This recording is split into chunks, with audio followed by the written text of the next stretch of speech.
Hello, whiskey folk. It's Thursday night, it's 9:45. It's Roy Aqvavitae. Welcome everybody. And welcome as well if you're watching this on the replay. I hope everyone's doing fine tonight. There's no guest tonight, it's just me, myself. This is kind of the plan. The idea that I have is that we try and do at least one guest a month, perhaps getting the guest on at the first show in the month, which would be the second Thursday. And then the last Thursday of the month, I'm going to see how I get on trying to just fly solo. And the reason for that is that, I still believe that the bonus, the fun about the live events are the fact that the community kind of comes together, whether it's here or on one of the other live channels. And it's nice to get a bit of interaction going. And I know that a lot of the time I spend my time simply monologuing, and I apologize for that. But tonight I'm going to try and interact a little bit better and try and take questions. Unfortunately, I'm flying completely solo. My moderator, my friend and sidekick, the Whiskey Rev, I saw him earlier today. He is out tonight. He's out with some friends and he was down visiting locally today, and he was kind enough to stop by and drop a couple of samples off for me from his new gig in the whiskey industry. The one I'm sipping tonight to get things going is actually a blended malt from Edrington. It's Naked Grouse. And it's not bad. It's tasty enough. My backup moderator would be Vin from No Nonsense Whiskey, and he's out tonight on a whiskey tasting. So my wife stepped in and said that she would take care of it for me, but my wife has fallen ill and she's in her bed. So I am completely at your mercy tonight. So go easy with me. What I would say, because I'm doing it myself, I'm just going to concentrate on this chat as much as I possibly can. And if you've got questions and things, try and direct the questions to me. If you're on a desktop, obviously you can use the @ symbol at Aqvavitae, and I see it, it's highlighted. If you're on a mobile device and you can't do that, maybe block capitals. I don't know, shout. Anyway, it's fantastic to see everyone in. Who do we have? We've got Hoagie Bear from Germany, fantastic Hoagie Bear. Eric Waite from California. Wow, it's pretty early in the day over there, Eric. Thanks for coming in. Kilted Moose Scott from Glasgow here. Fantastic to have you in, Scott. V-Rich, my friend, good to see you. Saltire, good to see you. Nick Place, again, good to see you, Nick. Everyone, Tony Evans, fantastic, good to see you both. Christopher Malloy, hello, Christopher, how are you? Gillian B. Gillian is the girl who won the Glencadam 15 giveaway.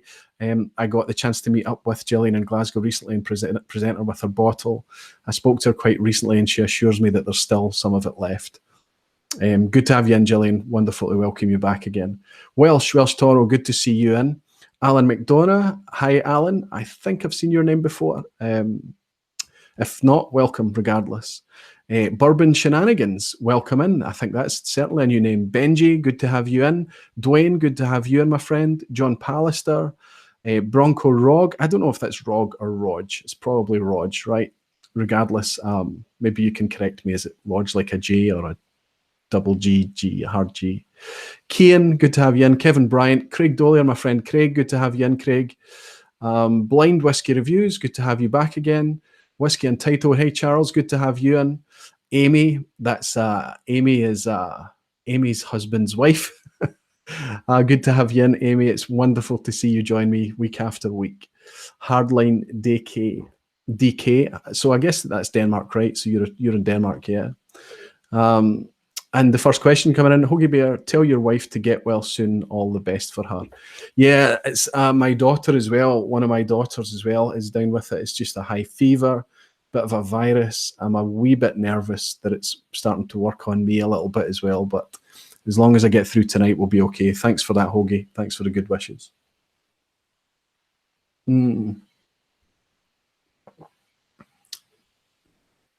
Travis. Now, you give me a hard time, Travis, for butchering your surname, but it's nice to welcome you in. I think I pronounced you Travis Souders in the past. Perhaps you're telling me now it's Souders or something, or something else. I do apologize, but I caught you in a stream recently giving me a hard time for pronouncing your name wrong, which of course is ironic given the pronunciation videos that I do. Frank Lampard, good to see you in. Malt Review, Jason, good to see you in, my friend. Fantastic. Andy Walker, fantastic to see you in as well. Willie Dolier, superb, good to have you in, Willie.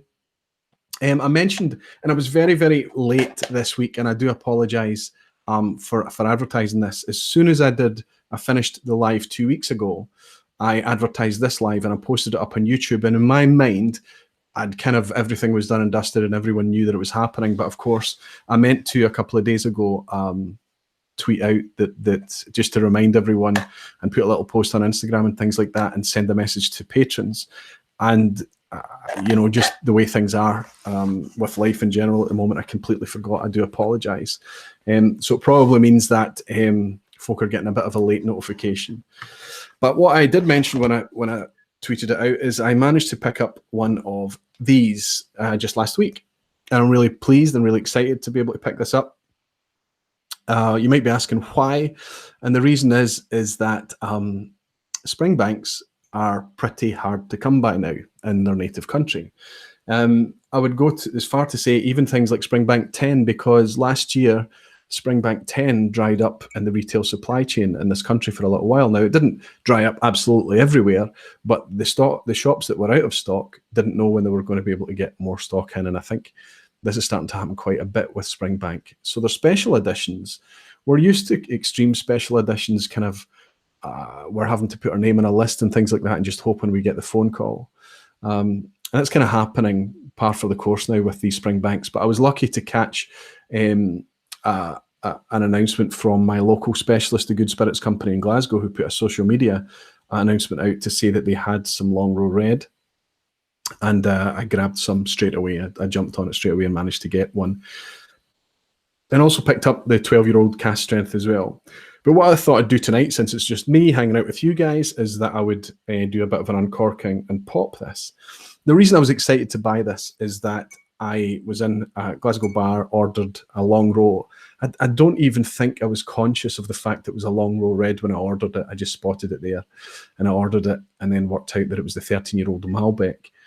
And it was absolutely delicious. One of these drams that showed me that wine casks can be fantastic. They don't always have to be dry and acrid and sitting on top of whatever's underneath. They can actually be very well integrated, very deep, luscious and delicious. And the Longrow is obviously peated. That Longrow Malbec 13-year-old was wonderful. The very next time I saw it, I had another dram of it. And again, I had a fantastic experience. And I said, I really need to get a hold of that now. Of course, it was impossible to get a hold of it by that time. So this one I'm quite glad to get a hold of. And they've done a few different wine cask finishes. They've done Australian Shiraz and Cabernet Sauvignon. They've done various different wine finishes at different ages. This one happens to be an 11-year-old. So I'm going to just open this just now as I have a look at some of you guys and what you're saying. It's like Raj with a J. So it's Bronco Roj. Bronco Roj. I apologize, Bronco. Thank you for correcting me. So I'll know from now on. And it's like short for Roger, I guess. Scotch Test Dummies. Nice to welcome you in. I guess that'll be Scott. Fantastic, Scott. Thanks for joining tonight. Whiskey entitled at Aqvavitae, the Patreon message was really good. Fantastic. That worked then. It just kind of... I realised it was late and it was a bit cheeky sending it out at that time, but I thought I'll send it out and just kind of try and remind people that it's Thursday night. Virtually every live stream I've done so far, apart from the Ralphie one, has been at Thursdays at 10:15, but it tends to be every second Thursday. It's a nice, delicate little pop. I'm just gonna pour this. Oh, that noise.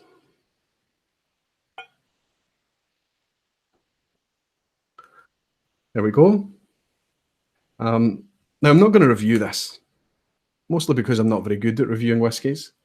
But I guess that if you're going to review a whiskey, reviewing it when it's like this, as you've just opened it and poured it, isn't particularly fair. If you imagine like a bar pour or a sample of a new whiskey that you haven't tried before, is a bit like the first date. It's a bit like when you meet that person, when you get to know them and you work out whether it's possible to go forward with a relationship, buying a bottle, basically. And then does the relationship continue? Is it a bottle that you're going to keep at home? That's kind of an analogy I use. And if I extend that analogy to trying to review a new whiskey as it's been poured straight out the bottle for the first time, it's a bit like trying to judge it based on its Tinder profile. It's not particularly fair. It needs a bit of time to open, to breathe, to relax and settle a little bit. And I think you'll probably agree with me that virtually all the whiskies that you have benefit from that hugely. But that's already smelling pretty fantastic. Pretty fantastic. So I'm just going to leave that there. I'm going to put one of my little hats on top. This one is one of the Cask 1 Scotch Test Dummies coins. Now that there's a bit of air in that, just let the aromas build up. And this is a Cask 2. And I'm quite excited to see that their Cask 3 coins are out now as well. I can see that they've had a lot of pre-orders for that, of which I'm one of them. I'm excited to get that. They're just cool little things, cool little conversation pieces to carry around as well. Everyone is saying Aqvavitae, so I never see Clynelish 14 here in the States. Wow, really? You can definitely get it there. Is it worth ordering? Absolutely. Is that the base official bottling expression? Yes, Clynelish 14. It used to be a Flora and Fauna Clynelish 14-year-old, but it was only at 43% when it was Flora and Fauna. Now that it's part of the extended classic malts, it's at 46%. And it's one of my favourites. It could actually be my favourite or second top favourite from Diageo's kind of classic malts and extended classic malts. It's a lovely dram. Travis is saying Aqvavitae Souders. Okay, Travis Souders. Thank you, my friend. But I'm convinced that since my lineage is from Perth area, you might be right. And my relatives might have forgotten how to actually pronounce our surname. Yeah, that could be true. With migration, names and pronunciations adapt, don't they? So you and I are both from Perth, Travis. I remember we discussed that in the past. More review saying, been told the stock is out now and won't be replaced until later in the year again. Sorry, I didn't catch it. You're probably referring to a Springbank, Jason, no doubt. Scotch for Dummies. So what you're saying, we should pick up some Springbank 10 and send it your way. Lol, kind of backwards, but we'll do what we have to do, friend. Thank you very much. I'm going to guess. I'm usually pretty good at guessing which Scotch for Dummy we have, and I think tonight is Mark. I think you're Mark. Let me know if I'm right or not. My friend Roger. It's just as I started to read that comment, it jumped, as it does. Longrow Red discussion, always a good topic. Andrew Neal, nice to have you in. Andrew, I think you are also daydreaming, right? I think you're in Australia. Yes, good morning from Adelaide, South Australia. Fantastic to have you in, Andrew. It's very early in the morning for you, and I appreciate you stopping by. Hope it's not too early for you to at least talk about drams, right?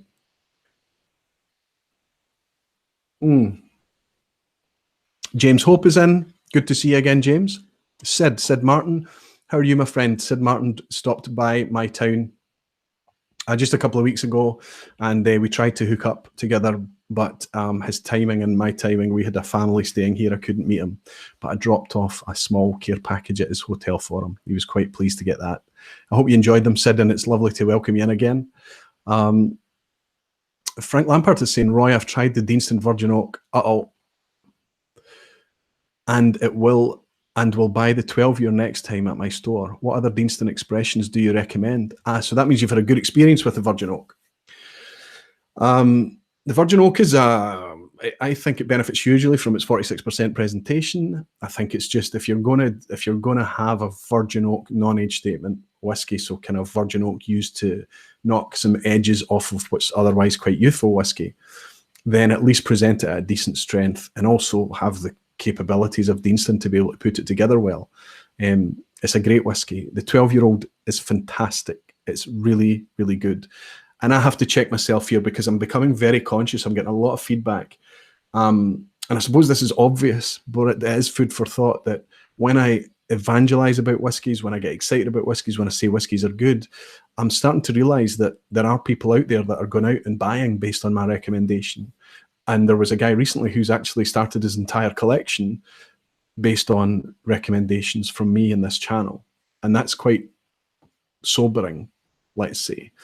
It will always come from a position of enthusiasm, best intentions, and it will always be what I'm engaging with and what I'm enjoying. But please understand that you have to make sure that your palate, you feel that your palate is fairly aligned with mine.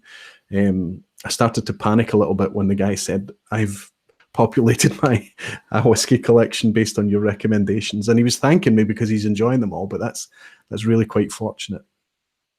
So yes, my friend, I would recommend going for the 12-year-old Deanston. The 18 is also fantastic. I agree with Keith at Maltman Mike, who suggested that the 12-year-old is so good that the extra cost of the 18-year-old is almost, you'd have to question it because it's not that much better than the 12. But I think given a bit of time with that 18-year-old, comparing the two of them, and certainly the price difference in the UK, I picked up that Deanston 18-year-old for £55 online. I know it's normally more expensive than that. It's about £70 to £75. That's a damn good whiskey as well. And I'll show you another one that I picked up recently. I shared this when I did my live. I enjoyed doing my live a couple of nights ago with Rob from Whiskey in the Six. That was great fun. We ended up running for an hour and 40 minutes or something. But I managed to snag one of the Deanston Decennaries. It's still not opened yet. I'm going to save this for a little while. I'll probably save this for a night that the Whiskey Rev and I can get together, or a couple of friends that will enjoy this. But I picked up this Deanston as well. I've also had a very good relationship with the Deanston 20-year-old, which was an Oloroso finish. It was a fabulous dram. That's a buddy of mine has that. He's still got some left. Anytime I'm round at his house, that's kind of one of the ones that I reach for. It's a lovely dram. I would say that you're going to struggle to get that one, but I'm at the stage now. I've just gone out and bought that Decennarie without trying it at all and without reading reviews on it or anything. I actually did briefly speak to Jason, who's in tonight, Malt Review, and he kind of gave it a thumbs up and said that it's a decent dram. But I'm at the point now that I'm so confident with Deanston and what they're putting out now, even their special editions and wine finishes, perhaps even distillery bottlings and things, that you're going to struggle to really have a nasty trip up with them. I think they're that good. And I think it's worthy for you to go out experimenting with it. Again, there's me making recommendations again, but I think Deanston's a pretty safe bet. Colourless Blue Things, nice to see you in, my friend, is saying, if you're not big on wine finishes in general, how do you feel about port casks? It's like everything. There are really, really, really good ones, but often they feel a wee bit at odds. And it's got a lot to do with my experience. I mean, I don't always... I don't have that much experience with them. I've probably tried... Maybe I'm into double figures of port finishes, but it might just be a case of I need to try more and more and get my head around it and develop a taste for them a bit more. But I'm starting to get into wine finishes, and when you get one that's really good, one of my favorites actually was the Louisville Barton finished Green Spot. It's an Irish pot still whiskey.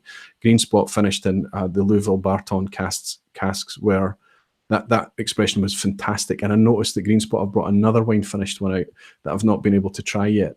But that was one of the drams that turned me and made me realize that wine finishes, when done well, could be really quite tasty and sumptuous even. Connor Strang is saying Christopher Malloy, it's the one that Roy has just came out. Yes, the 11-year-old Cabernet Franc, it just came out. Connor, nice to see you in again, my friend. It's fantastic to see you here. Let's see who I've missed.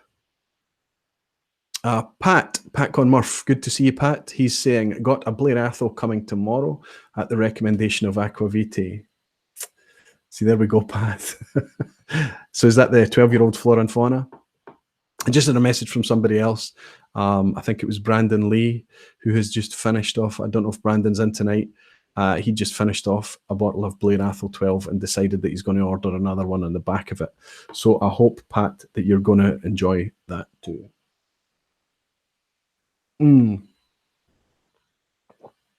So let me ask. There's a hello from New Zealand, Jason Eberhardt. Hey, Jason, welcome here. It must be very early in the morning as well in New Zealand. Fantastic to see you and welcome, my friend. Back on Murph. That's why the Scotch for Dummies are saying that's why I ordered a bottle online. Had to get it from Scotland, but we were reviewing it here soon. Yeah, I think that must be Mark. That must be Mark that's in from the Scotch for Dummies, because I know that he's saying,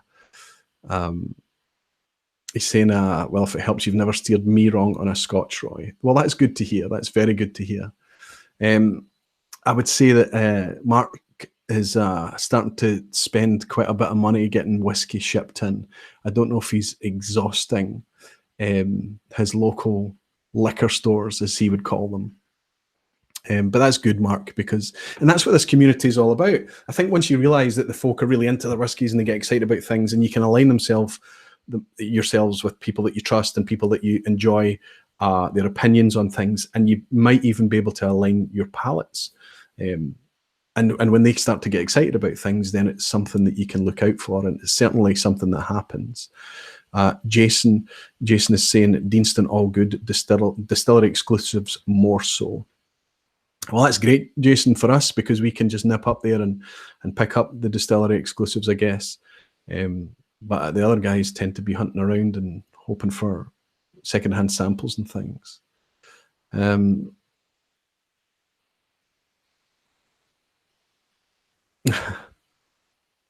just reading Jason Malt Reviews comments about Highland Park, tracking them down.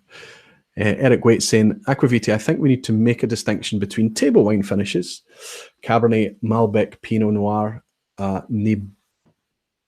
Nebbiolo.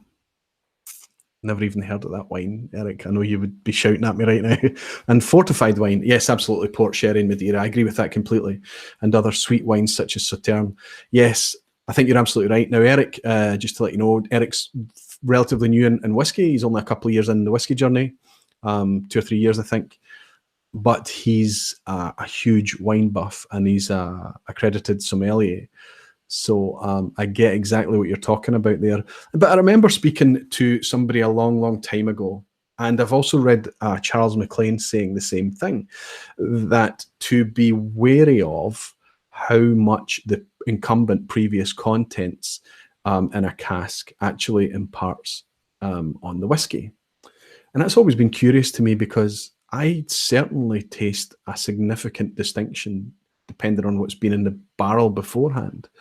I think back in the days, there was a suggestion that the sherry cask aged whiskies versus the bourbon aged cask whiskies, a lot of the spice and flavors that you would get out of that sherry cask was not necessarily the previous incumbent, the sherry, but it was actually the European oak that was imparting those flavors, that's those spicy, rich, dark fruits and things. And likewise, American oak, it wasn't the bourbon that was giving you vanilla and toffee and caramel, but rather the compounds in the white American oak. But honestly, it seems to me like depending on what wine has been in that cask, has quite a significant bearing on the whiskey that comes out of it. It really does. Stephen Grimes. Hi, Stephen. How are you? He's saying, Aqvavitae, have you tried the Glengoyne 14-year-old, which is exclusive to M&S? Your thoughts? Yes, I have the 14-year-old from Glengoyne downstairs. In fact, I only have 2 bottles of Glengoyne left in my collection. I have the 14 and the 25. So there's a big gap there, because I do love Glengoyne. There's the 15. They used to have a 17 that's been replaced now. The 18, 15 and 18 are both wonderful, quite different prospects though. The 18 is a very classy, balanced sherry Glengoyne, 21-year-old rich sherry, Oloroso sherry casks. The 14, I've never compared it, but to me, It's just like the 12. And if I go from memory, that 14-year-old is a 40% bottling for M&S. And I would prefer if that was a wee bit higher. That 14-year-old Glengoyne for me is a fantastic starter. It's very clean. It's slightly malty, and it's a good starter whiskey to start a flight off at 40%. But and it's not expensive. I mean, it's Glengoyne's good regardless. But if you were going to pick up a Glengoyne, I'd say consider the 15. And if your budget can stretch to it, grab the 18, because the 18 is a fantastic dram. Really complex as well. Nick is saying some whiskey are put into casks that are wet, i.e. they still have some of the wine in them. That's right. I've heard stories of, cask filling stations where they roll the cask up there. It's a wet cask, and there's literally 2-3 more litres of the previous incumbent, often a fortified wine, as Eric mentions, like a sherry or a port or something, sloshing around in the bottom of it, and the thing just gets filled up completely wet. I don't know if that still happens now, but it possibly does. Welsh Toro is saying most red wine barrels are indistinguishable when used to mature whiskey. Yeah, that would be interesting if you were able to pick up like, I don't know, Longrows or something and sip them alongside each other at similar age, and obviously there's a huge peat element in there. But I want to talk about that as well, because that came up recently as well. If you were to be able to sit down and compare the different wine finishes from Longrow. I know you can certainly do that with Arran, and you can do that with even Glenmorangie. And theoretically, in the case of Glenmorangie, they're taking Glenmorangie original after 10 years or so, and then they're aging it for another year or two in whatever the cask may be. Quinta Ruban, I think, is port. Slàinte is sherry. The Nectar d'Or is Sauterne, I think, going from memory. So yeah, you can sit down, and I have done that in the past. That the Whiskey Rev and I have done that in the past, sipped and tasted in contrast. But it would be interesting to see if you could get much more than that achieved. Okay, this is a fortified wine, this is a port, this is a sherry, or actually be able to tell a wine variety. I don't know enough about wine to comment on that, but that would be very curious. Whiskey in the Six, Rob, nice to see you in. Fantastic that you could join. Wow, we've got 81 people in, and that's without me announcing it. Thank you so much for joining me. It's fantastic for you to hang out with me on a Thursday night. On the peat subject, Rob and I got involved in a discussion just the other night when we were talking about Eric is saying Aqvavitae, sorry, Longrow, not Hazelburn, did a Nebbiolo finish. Nebbiolo is an Italian grape from Barolo, Barbaresco, etc. I see, okay. Yeah, I passed, we talked about that recently as well. I was in a shop up in Pitlochry, and they had the Hazelburn Barolo still on the shelf. It was a 9-year-old, and they were willing to sell it to me at what they said was retail, £65, and I'd spent so much money on that trip on whiskey that I said no. And as soon as I left the shop, I knew that I would regret it. And then quite a few people had told me that it was very, very good. But Rob at Whiskey in the Six tried it really recently and said that it was good, but not one to cry yourself to sleep over. So yeah, again, like the other Springbanks, Hazelburn do a lot of wine finishes as well. And I wonder if that's the pursuit of innovation.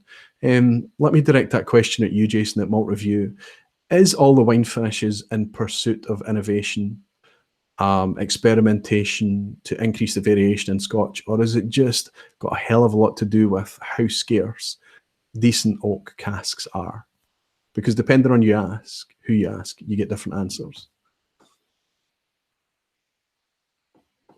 Jason's saying he's on the Thrusk 16-year-old Cadenhead's wine cask. I saw a picture of that, Jason. You posted that recently. I think I saw it in your Instagram story.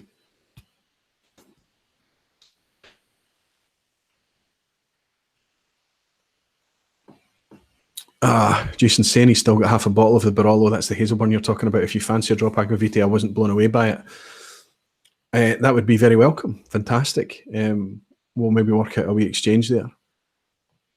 Scott's leaving us. I've got to go to. No problem, Scott. I appreciate you dropping in and joining us in your afternoon. Thanks for stopping by, my friend. I'll speak to you later. 5 Litre Mania. Good to have you in. Welcome here. You'll taste peat in Hazelburn because it is aged sometimes in ex-Springbank casks. Well, for sure, it's not peated, triple distilled whiskey that's not peated. But you might be right. If they're reusing casks that's had peated, a Springbank or a Longrow, then that could be true. Scotch for Dummies has just made a super chat pledge. Thank you very much, my good friends. If you've not checked out the Scotch for Dummies channels, that's Mark, Andrew, Drew, and Sean, 4 guys over there in Indianapolis that get together every Monday and review a whiskey and then do a live every Thursday night as well. They'll be doing a live tonight revolving around the Glen Keith 10-year-old. Check out those guys. They're really friendly guys, really accessible, great fun, great to interact with as well on their live. 81 people online, they're saying, and they get the honours of being the first super chat. Well done, you. Thank you very much. Yes, if there are 81 people, 83, that's fantastic. It's wonderful. If you have the notion and if you're enjoying yourself and you want to hang out a bit longer, give me a little thumbs up. I don't like to ask for it. But I realize that when I'm watching lives, the thought, maybe I've blown it up to full screen, maybe I'm watching it on a tablet on full screen or even on the phone on full screen, and the thought of turning it portrait to hit that like button doesn't occur to me sometimes. And I'm very guilty of forgetting to like content that I have enjoyed. And it really, YouTube loves it. YouTube loves to see that people are engaging with it. YouTube don't even care if it's a thumbs down. I mean, we care, but YouTube doesn't seem to care. They promote the videos that's getting the interaction, and it helps us a lot. It really does. Jason is saying, Aqvavitae, I personally think there's a lot of covering the cracks with these wine finishes, but you know when one has been done right, like this of Thrusk or the Willowbank. So when you say papering the cracks, what you're talking about is it's been in perhaps an inactive cask or a bit of a spent cask, or it's just not working out right in the cask that it's in. And in order to kind of switch it up a bit, they'll transfer it into a wine cask to see what that can do. Yeah, I know that happens. And I spoke to an independent bottler recently, and I asked them this directly if they do that. And I trust this guy. I really do trust him. And he said, you know, that happens if we think that whiskies are a little bit flat or they could be behaving a bit better. We will experiment and switch them up, but it's not like we're trying to paper cracks. We're just trying to get the best whiskey out of the casks that we have. And a point that he also made was quite a good point. He said, look, people are really informed about whiskey now. They're really getting enthusiastic about their whiskey, and they're finding profiles that they like, and they follow that profile for a long time until they have something that comes in and knocks them off that track onto something else. So what we have to do as independent bottlers is not just constantly churn out ex-bourbon and ex-sherry expressions. We have to show that we have a depth to our portfolio. So if we're ready to take you know, a dozen casks for bottling, and 9 out of the dozen are American bourbon casks, then we're not really bringing a lot to the consumer. We want to give them different flavors and different expressions. So we try the whiskies and try and fathom out which ones would work in other casks that have been good to us, or other casks that we know have got some quality and provenance around them, and we'll treat them that way as well. So yeah, but I mean, I think it's like anything, Jason. It's easy to be cynical, and I think sometimes you have to be cynical and just ask questions in order to at least be settled and put right. But I was quite satisfied by the answer he gave me. It was quite interesting.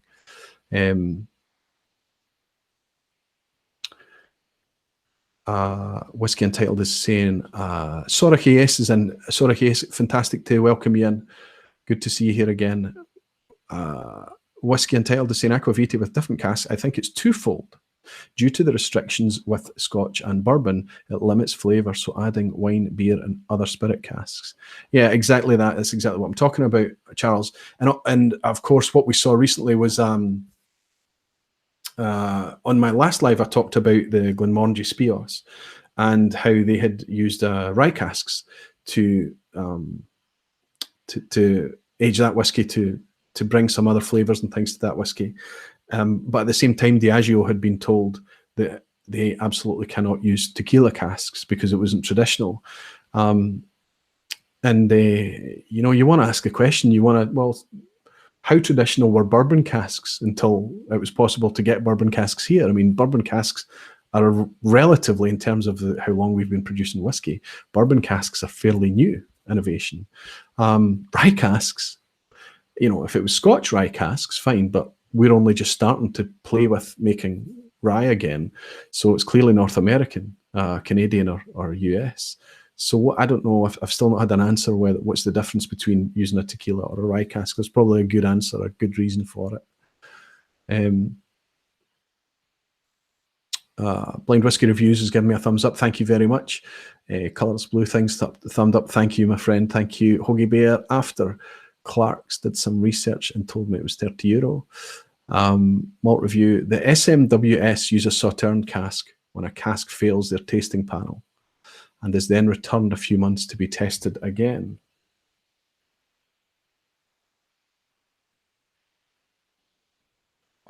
Let me say I love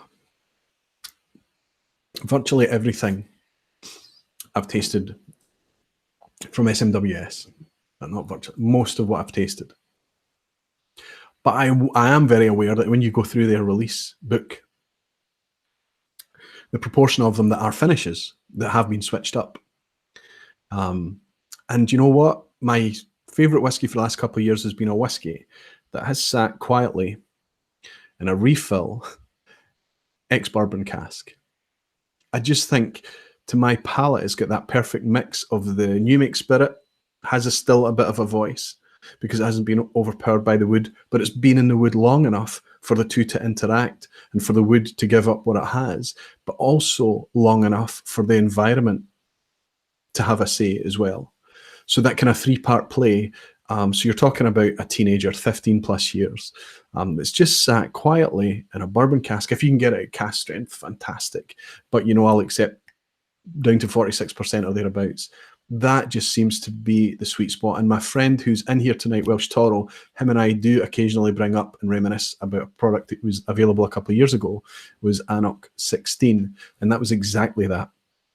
Exclusively ex-bourbon, matured. It wasn't single cask like Scotch Malt Whisky Society or whatever. Of course, it was a vatted product. It was an official bottling, but it was wonderfully classy dram. We absolutely loved it, and we miss it dearly because Anok just don't have any stock anymore of that particular expression. So yeah, that's kind of the whiskey that I really, really seem to cherish and savor the most. I like the bookend whiskies. I like the real extreme sherry bombs, and I like the really extreme, you know, peat monsters and things. I like all of that. But sometimes when you find something that's just very, very, very well done, it's just, you know, you just stare at the glass and just think, how good is this? How good can this be? Saltar is saying, damn, 13 likes in a second there. Fantastic. It's really appreciative. And I know I'm being a bit cheeky asking. Diet Brew Boy, Roy, how are you? There's another Roy in. He's a friend of mine. We met up in Glasgow quite recently and headed along to the Glasgow Whisky Club together. That was a fun night. Hi, Roy. Eventually found a way to comment whilst Chromecasting. You're on a 55-inch screen. Fantastic. Fantastic, Roy. Good to have you in. Michael, hey, superb. Good to have you in. Good to see you again. I've got an outstanding reply to write to you, and I've got a lot of messages that I owe quite a lot of people, and I'm going to give quite a lot of people a shout out in just a little minute. I'm overwhelmed by something, and I really just want to hit this and keep cool while I do it as well, because I've got some really, I've met and made some wonderful, wonderful friends doing this thing. Vegas Art, good to have you in. It's a new name. Maltman Mike and friends. Mike, good to see you. He's saying, evening all, kids finally had sleep so can join in. Exact same as me. That's one of the reasons that I have it so late at night, because I need to make sure those kids are tucked up in bed and I get a bit of silence in the house, and hopefully I'm not making enough noise to wake them up. Tom R is saying, what's traditional in making scotch is they will rule whatever they want for no logical reason, but always quote tradition as the reason. Yeah, well, I think it has to be within trade agreements and things, arrangements that they've made, and it has to be things that are not detrimental to the long term, because I think it can get crazy and we can just go nuts, and that is why I want to ask questions about that whole Spios thing and Johnny Walker doing a rye finished as well. I mean, are we trying to just enhance the flavour of a scotch with a rye finish? Fine. Or are we trying to make a rye flavoured product because rye is fashionable right now, which is, I feel, dilution. So yeah, sometimes you just have to calmly think about the reasons for things. It's rare that things are as simple as they seem when you first experience them, right?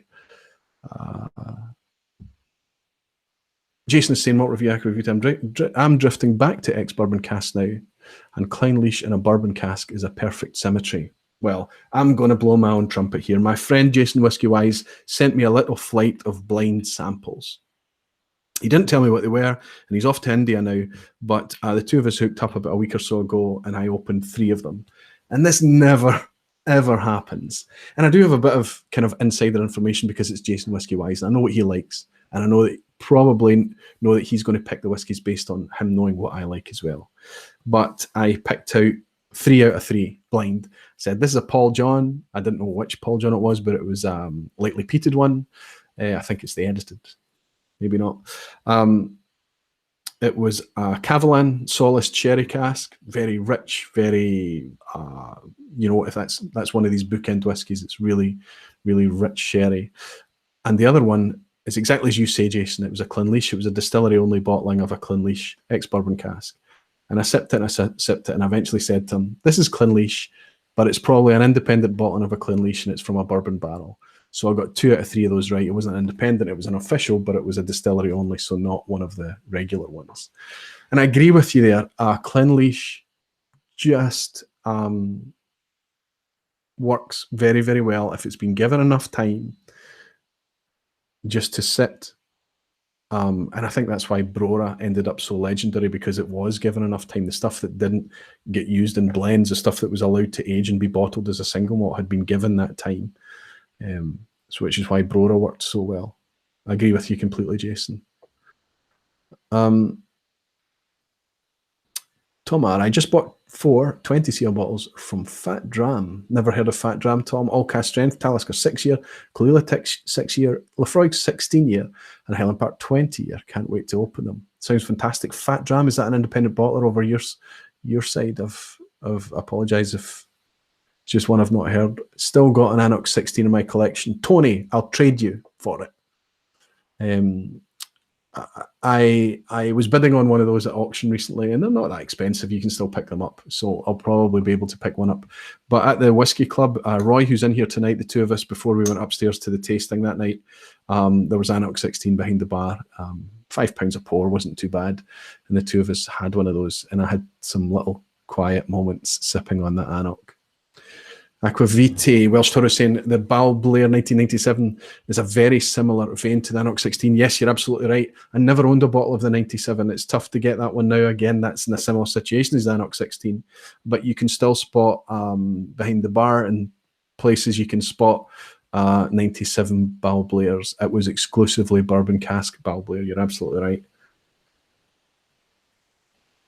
Now, do I just dive straight into this Longrow Red and see what's happening with it?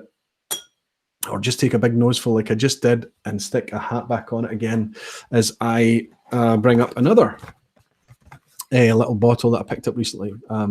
Craig Dollier, who I think is in here tonight, picked this up for me. He was at a co-op and found it. It was on offer for £20. On my ABCD scale, this would score 0 out of 4. This is non-age statement, so 0 for that. It's bottled at 40%, I believe. Fairly certain it is. So it scores 0 for, yep, 40%. It scores 0 for bottling strength. It doesn't say unchill filtered on the label, so it scores 0 for its filtration status. And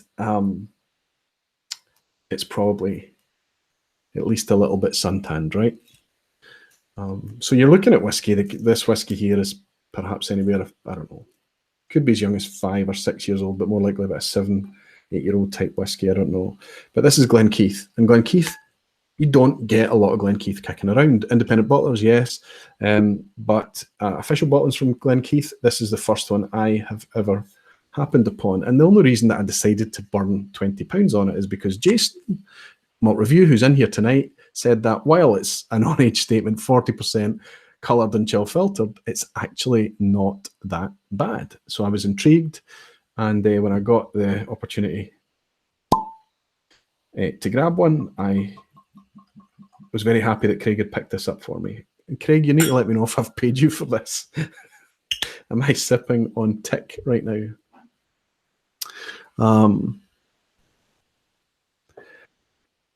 5 Litre Mania is asking, what's your guy's favourite everyday scotch?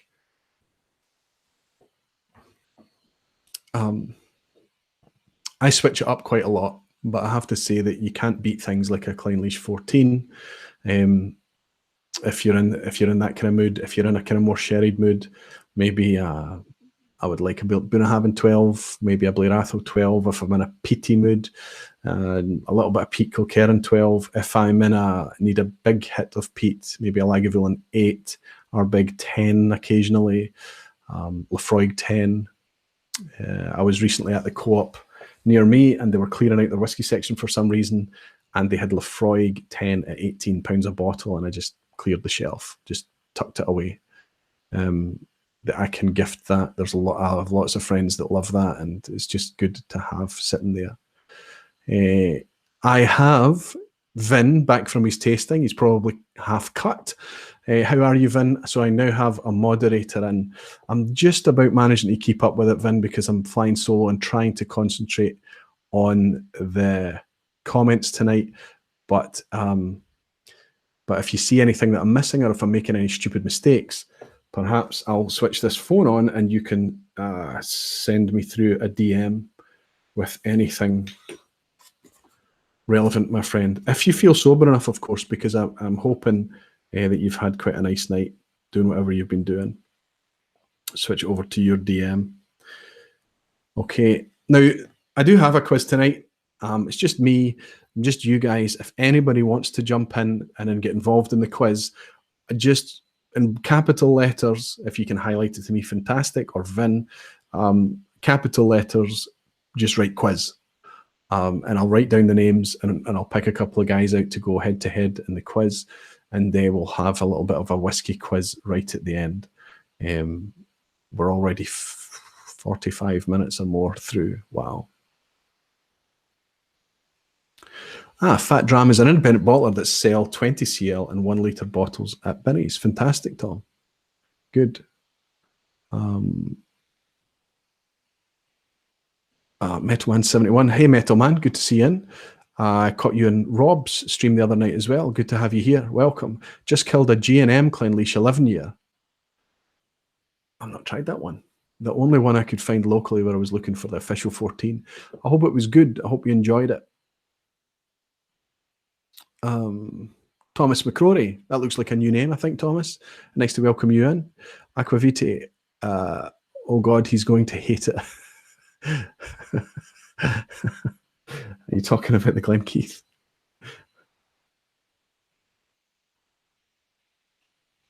It's very appley.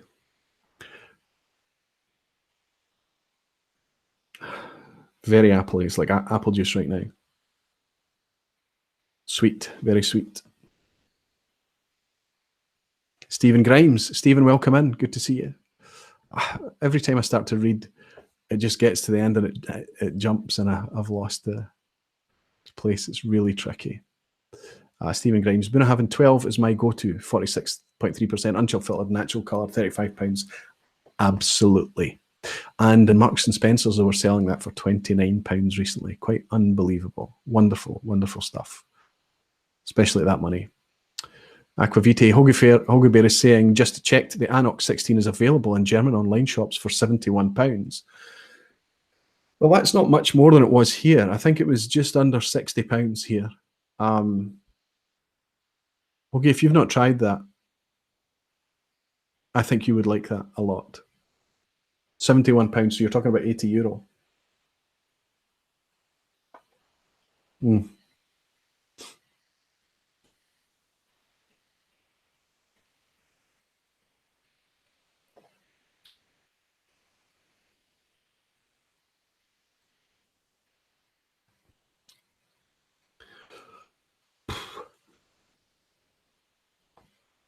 It's 20 quid. Needs a bit of time. I think it needs a wee bit of time. I'm not gonna judge it based on that.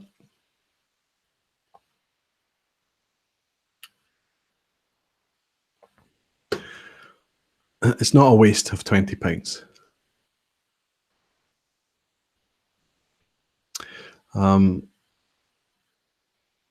Let me try and catch up with you guys again. Okay, so I've got a couple of people. Everwind, fantastic.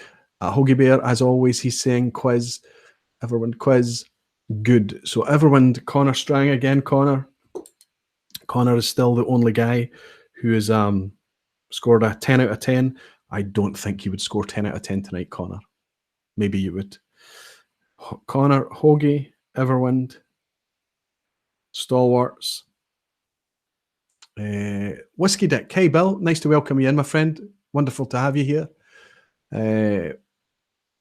Maltman Mike and friends, happy to give it a go. Are you talking about the quiz, Mike? Let me know. Write quiz in big capital letters so I can see that that's what you mean.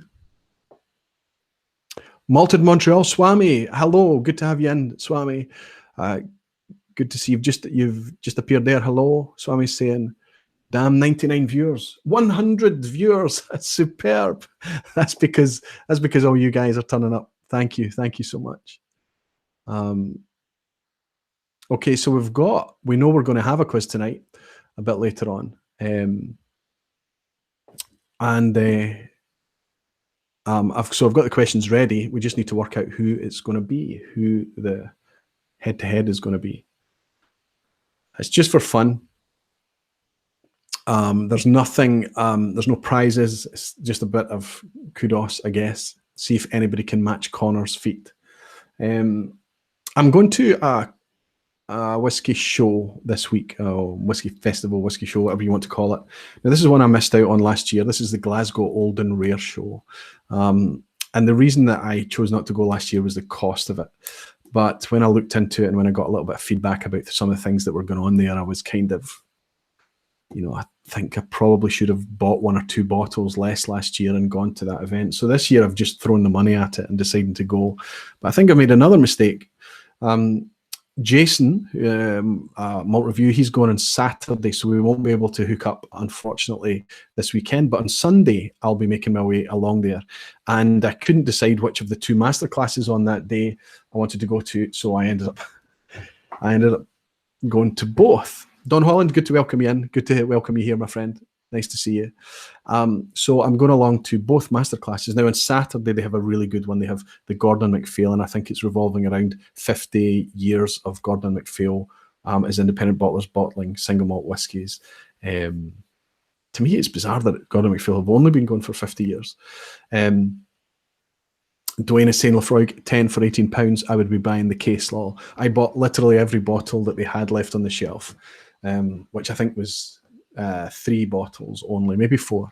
I think I've got 4 downstairs. So yeah, it was a good deal just to have and just give to the folks that love it, and if I run out, open one for myself as well.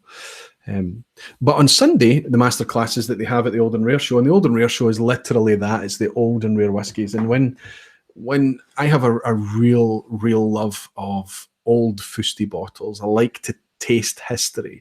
And it's nice that when you taste an old whiskey, you are tasting history, and you consider sometimes as you sip it how long it's been in a barrel and how old that whiskey is and what it's witnessed in its time and things. But there are bottlings that you can try that maybe they've been bottled in the 70s or the 60s or even older, and maybe they're a 20-year-old whiskey or something, usually a blend back in those days. But that's seriously old distillate. And when you taste them, you do get this letterbox view of how whiskey used to be back then. And especially if you have the ability to compare an older bottling versus a newer bottling today. I've done it with Lagavulins, I've done it with Highland Park, I've done it with blends, I've done it with Longmorns. There's a few whiskies that I've been able to buy up older versions and compare it with the contemporary. And without exception, even though there's some DNA still linking them that keeps them intact, apologies, you are often shocked just how much whiskey has changed over the years. Now, I don't buy that all whiskey has got worse. That's not the case at all. But generally speaking, I can understand why a lot of people have nostalgia for the way whiskey used to be in the old days. So that's kind of what the Old and Rare show is based around, is let you have experiences and glimpse tastes and flavors of whiskies that are really probably out with your reach. Some fantastic things. So the masterclasses I'm going to, the one in the morning is a blind tasting that's going to be hosted by Sukhinder Singh. Sukhinder Singh is the guy who runs the Whisky Exchange in the UK. And he's doing a blind challenge that's right up my street. Old and Rare whiskey. Maybe they're not old and rare, so who knows, they're blind, but he's doing a blind tasting. So I'm super excited about that one. But then in the afternoon, Angus McRailed is doing a Scotch Malt Whisky Society celebration. And one of the ones that they're pouring is if you know the Scotch Malt Whisky Society bottling system, the distillery number, then a decimal point, and then a cask number. But one of the ones that they're pouring is 1.1, which is kind of cool. So that would, I think one is a Glenfarclas, I think. So that would have been bottled in the early 80s. So maybe 60s distillate or something. I'm not very sure. I haven't looked into it that deeply. But I'm pretty excited to go to that on Sunday. But of course, going to 2 masterclasses, that's probably at least a dozen drams right there. And then the drams in between times, I'm going to have to take lots of water, food,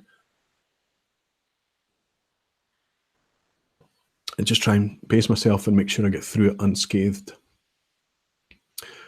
Okay, let's go through and read some of these comments. Pat, I'm going to add your name along with Mike. I'm just going to write M3 for Mike. Pat Conmurph. Okay, so we've already got 5. We're having a quiz, guys. But what I'll do is I'll start the quiz right at the end, and the people that aren't interested, as every other week, you can dip out and you don't need to stay for the quiz. It's no problem at all.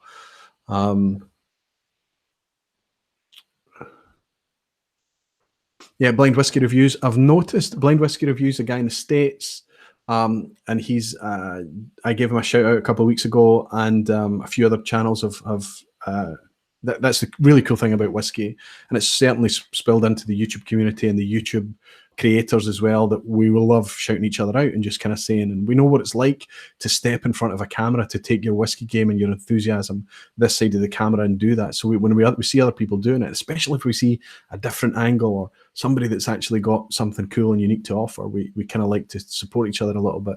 And I noticed that Blind Whiskey Reviews in the States, his wife is pouring drams for him and he's sipping them and judging them. He's already hit 100 views in a very short space of time. And based around that, I would like to give another guy who caught my attention quite recently a shout out. And he's a guy based in the UK that, just out of pure coincidence, is doing the exact same thing. You know, his friends and his wives are pouring blind samples, putting them in a little folded piece of paper, giving them in a blind bottle. He's pouring it there, and then he's just trying to do that kind of, okay, what ABV is this? What is the color telling me, if anything? Is the viscosity, what's that telling me? And then take it through the nose and the taste, and then trying to narrow it down. And it seems like that this guy, it's Dave's Whiskey Reviews. Dave's Whiskey Reviews on YouTube. He's only got 12. I think I was his 13th sub. He's very small, but I was quite struck by that. And he's very humble, So regardless that he's only maybe got 2 or 3 out of the dozen or 14 videos that he's done so far, right, he's still posting those videos. So even when he gets it hideously wrong, he's still posting it. And nobody judges that, because when you know whiskey, when you know how variable it can be, and not just the whiskey being variable, but your palate, your mood and everything else, the environment, everything changing up, it can be tough. You know, to try and work out what you're tasting sometimes. And what was really interesting, and it happened with Rob and I quite recently, we were tasting Springbank, and this happens to me quite a lot, especially if you've been having a lot of peated whiskey. You can pour and sip a peated whiskey. And if you've not sipped it on the back of something that is completely unpeated, you can sometimes just cancel out the fact that it's peated. It's almost like you immediately jump beyond the peat. It's like your brain has cancelled it out because you've been drinking so much peat, or you just simply miss it. You make a subconscious brain fart and you don't pick up the peat. And Rob did that recently with Springbank. I do it all the time.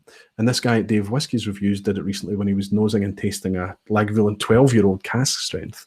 It wasn't until he actually took a mouthful of it that he got the peat. And obviously I could empathize immediately.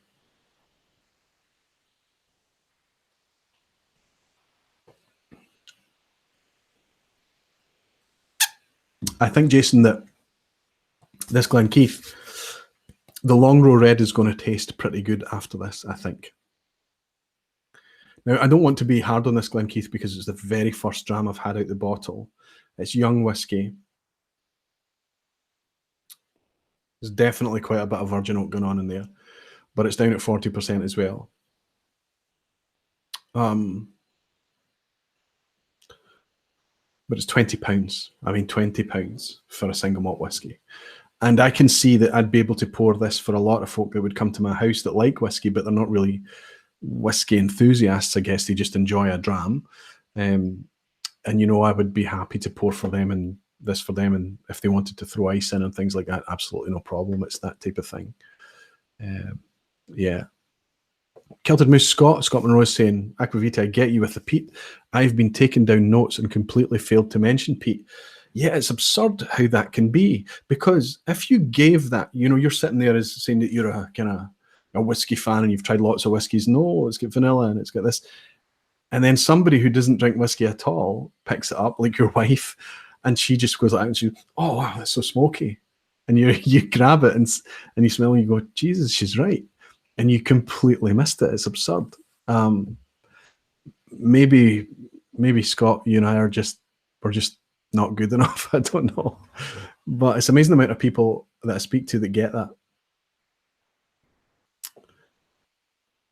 I said Martin is saying he's pleased he didn't buy a Glen Keith the other day. Now, I don't want to knock it. I mean, it is £20, but £20 is half a bottle of something epic like a Deanston 12, right?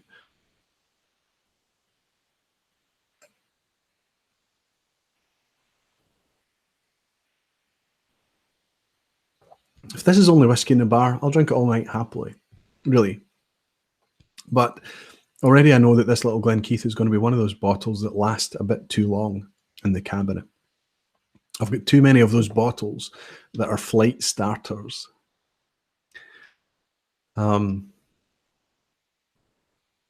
Whiskey Cylon, hello there, Whiskey Cylon. I think you've recently just subscribed to me as well. I think fantastic to welcome you. And he's saying, I have seen old blends go for £45 on auction. Absolutely, older blends are this wonderful hunting territory on auction, and don't consider that it's anything like the modern day equivalents. My friend Roberto brought around a 12-year-old White and Mackay, and then he brought around a 21-year-old White and Mackay old blends from the 70s. So even the 12-year-old is going to be 60s distillate, and the 21-year-old that could theoretically be as old as 1940s distillate. And my God, were they fabulous, fabulous whiskies. They bear no DNA, no resemblance, nothing to link them to the modern White Mackay anything. A modern White Mackay is, people give Johnny Walker a hard time. Just pour a Johnny Walker Red I'm talking about, alongside a White Mackay, if you have such a thing near you. Make sure you do it at a bar. Don't buy a bottle and take it home, unless you're throwing Coke and things in it. And then you'll realise that Johnny Walker Red isn't quite as bad as you imagined. Now, White Mackay is not meant as a sipper. Of course it's not. Neither is Johnny Walker Red, neither is J&B Rare, neither is Ballantine's, blends. But they're not all made the same. And I guess that I don't drink whiskey with mixers. I don't drink it with Coke or lemonade or anything like that. But I think the flavors in those blends, even if you're putting mixers in, would come through a little bit. So I think Johnny Walker Red gets a hard time. Welsh is saying, Roy, you should try the Bowmore Vintners Trilogy 18-year-old. Very good. And a return to form for Bowmore. Yeah. I know so many Bowmore fans that are just utterly, utterly sad right now. And they're really hoping that Bowmore, for a couple of reasons, maybe that's one of the ones you point out, that they're just starting to learn how to put whiskies together again. And I wonder what the reason for that is. I'm reluctant to say on a live that's going to be available to watch after the event. But if you speak privately to me, I wouldn't, yeah, I hope that Bowmore comes back. Whiskey Silent is saying, hey Roy, it's Eve, Scotland Yard, loyal fan now. Fantastic, Eve. Good to see you. I know we've communicated in the past. I didn't recognise you under that Whiskey Silent handle. Superb. Maltman Mike and Friends is saying, I wonder what Jane Walker's going to be like. PC whiskey, damn right there. Yeah, well, that's the thing, Mike. Is it PC? Is it PC?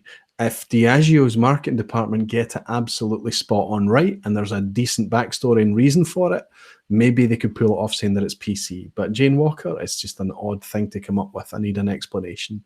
I haven't actually seen any official announcement yet. Milton Montreal saying, I blend my whiskey with Buckfast. It's quite curious. Swami is out there in Montreal, and he's heard the stories about Buckfast and things. I don't know if anybody knows what that is, but it's a fortified wine that they make in the southwest of England that has a huge following in the west of Scotland. It's very cheap. It's a very easy drinking way to get to a destination. It's not about the flavour, it's about the alcohol. So, you know, there is a bit of a social issue associated with that as well. So, I mean, if you've ever tried Buckfast, I don't think you'd blend anything with it. Toilet water as you throw it away, perhaps. Malted is saying, Bowmore 15 is wonderful, the rest not so much. Well, no, Bowmore Darkest, I remember years ago when Darkest first came out, I really did quite enjoy it. But the last time I tried Bowmore 15 Darkest, I got that really not so nice, thick Bowmore herbal note that I didn't enjoy very much at all. Happily walked away. And yeah, not a huge fan right now. I've moved this mic. It's a slightly different setup tonight. I've tried to get the mic in the middle so that it sounds a bit better. I don't know how it is. I'm not even, where's my camera here? So yeah, I've changed the lights and things. I don't know if it's looking any different or any better, but I've noticed that a lot of my lives, when I test it beforehand, it looks great. It looks nice and bright. And then after the event, I can see that it's quite dark. So hopefully it's a little bit lighter tonight and not so bad. Coming up for quiz time, guys. It's almost approaching 11 o'clock. So let's see if we can get this quiz started. Travis is saying, Aqvavitae, the last Bowmore I bought was an 18 and still great. Good, Travis. I'm glad that you're enjoying it. The Whiskey Rev brought his Bowmore 18 round here and left it. It's still in my cabinet downstairs. It's going to appear in a recycled video soon. There's only a tiny little bit of it left. Eric Waite is saying, Aqvavitae, we can become accustomed to aromas, perfume, cologne, so we can't smell it anymore. Yeah, I get that. That I can still smell peat. Likewise, we become immune to peat. This is why winemakers and distillers need to drink other producers.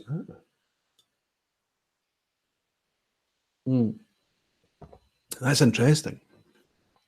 I think what's happening with me is that I am, and that's certainly, I know that happens with peat freaks, that they're looking for more and more and more and more peat, stronger and stronger peat, because they do start to cancel out and tune it out. When I think the sensible thing to do would be, as you say, Eric, just step off that bus for a little while, let it go round, and you try some other things, and then get back on it again with re-energized fresh palate and a new perspective, perhaps. That is quite interesting. Saltire is saying, "Come on, Roy, bet you were on the Bucky back in the day."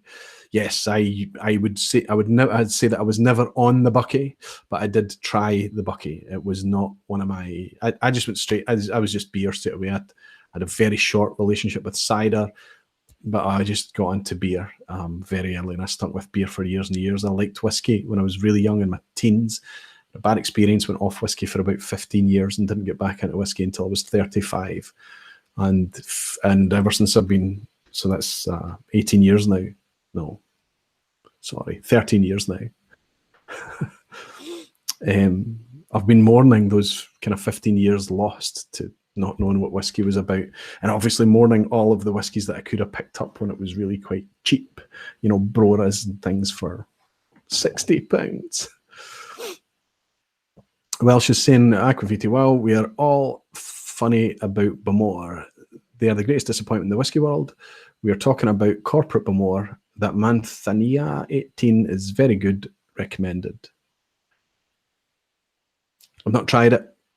And that's the thing, is that once you start to disengage and you start to realize that there's not anything that you're loving anymore, you're reluctant to. I'd have a bar pour. I would try it. Travis is saying, Aqvavitae, I will say this in Missouri, the bottles we get tend to be older. Yeah. So perhaps the lesser quality drums hit us later. Yeah, you might be just a little bit down the curve there, just because of distribution and things. Eric is commenting on Buckfast. Connor Strang, Buckfast tonic wine is a caffeinated fortified wine that was originally made at Buckfast Abbey in Devon, England. I'd just as soon drink pig vomit. I understand where you're coming from, Eric. It's not something I would recommend either. Okay, so let's see who is going to step up and take the quiz. Is there anybody, are there any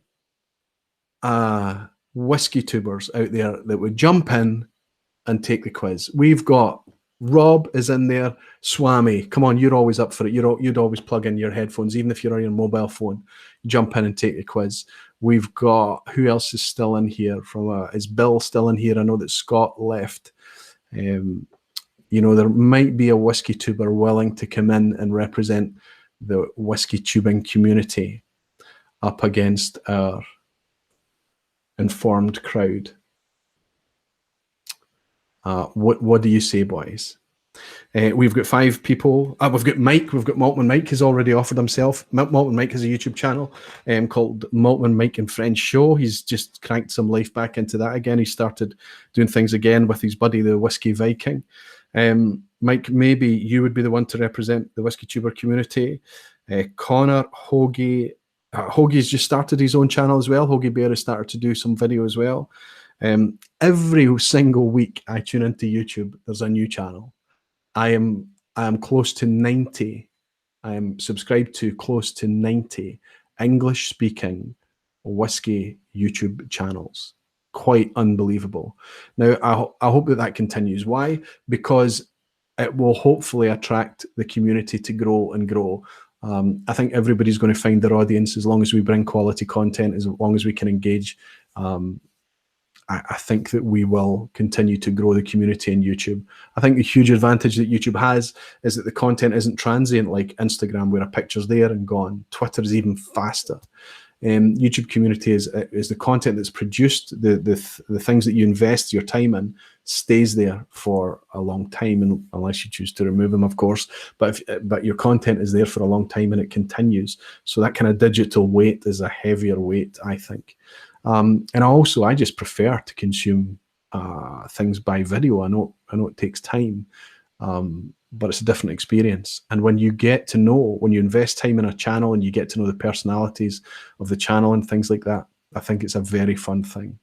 And the interaction is very deep as well. You can actually feel like you get to know. There's Santa Cruz and Chris. Fantastic that you made it. I know that it's very early in the day where you are, but I love to see you, and it's nice to have you here, my friend.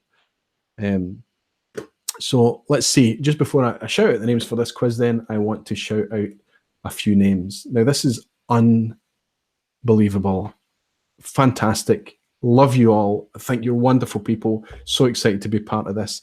But on my last live stream, I had promised before I went live that I would get Patreon set up. So when I went live last time, I said, yes, I've finally done it. I did it today.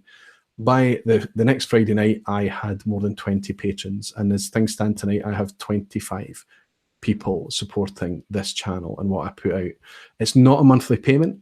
You only pay me money if I make content. So you're paying for content. So this show tonight, if I do a live show, so I do 2 a month, that's it. And I probably do average about 1 featured video a month as well. So if people are paying by creation, it's not like I'm going to do 1 or 2 videos a week. I'm not going to bankrupt you that way. But remember, if you are nervous about that, you can cap and make your limit a maximum.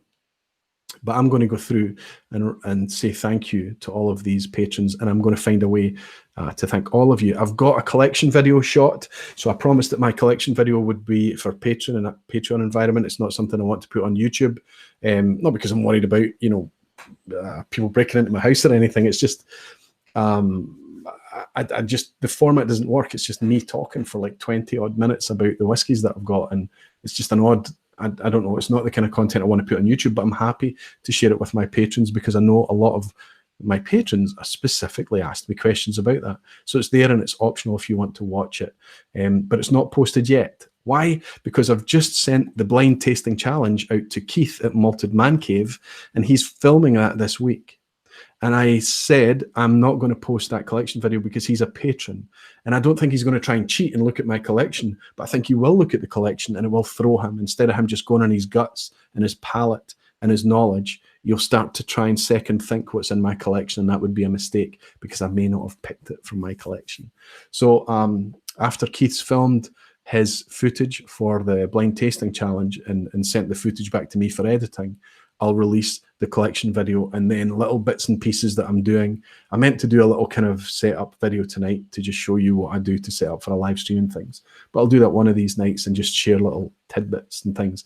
I might even shoot some footage from the old and rare this weekend if I feel it's the appropriate environment to do that, and share that with patrons. But here are my patrons. This is just wonderful. Scotch Test Dummies. Pat Con Murphy, or Pat Con Murph, I'm assuming that your surname is Murphy. Pat, thank you so much. Bill Dull. Bill is my friend from California. Wonderful to see him in supporting the channel. Bill Duncan. Nate Lawson. Scott Monroe. Amy Woody. That's Amy's husband's wife. Whiskey in the Six, Rob. So there we go. That's 2 other channels supporting me. You're just wonderful people. Rolf, who was Whiskey Wolf, formerly known as Ebhead, I think. David Byron, Retro Mash, which is Mike Hayes in tonight. Wonderful. James Hope, he's in tonight. Whiskey Untitled. Charles, another YouTuber, he's in tonight. Sid Martin, my friend from down south. Andy Walker, he's here all the time, Andy. Vin, another YouTuber supporting the channel. Blissful Mr. D. The Malted Man Cave, Keith, again, another YouTuber. Malt Review, that's Jason, he's in tonight. Thank you so much, Jason. Graham, that's just Graham. I don't know his surname. Actually, Graham H. I don't know if he wanted his surname mentioned. OJ for Hire, superb. Travis, thank you, my friend. Jez Batty. V-Rich, he's in again tonight. And Scotch for Dummies. I want to just say that what happened after my last live, when I saw that it happened and I saw these things coming in, I was completely blown away. It's completely motivated me to keep this going. I absolutely love it. I love being part of it. And this is a clear message. And Chris has just sent another donation to the channel. Thank you, my friend. And he's saying, great job bringing everybody together, Roy. Listen, this is my house. The door is always open as long as you're willing to come along. And unfortunately, with the virtual nature of it, it means you have to bring your own booze. But as long as you're willing to do that, you'll always be very welcome. Chris, thank you so much. Chris is Santa Cruzan. He's an absolute gentleman and he heavily supports a lot of the YouTube community. I've just taken the little whiskey hat off my Longrow. Damn. It's going to be good. This is why I like blind tasting, because I know this is a long roll. So I've already decided it's going to be good, right? But it's had to earn that from me. I didn't just buy this and say, it's had to earn that on past experience. It's very orangey, orange peel. Lots of orange peel, dried orange peel. Well, lots of spice. Doesn't smell as dry as I expected. I'm just going to go in for a sip. Mm-hmm.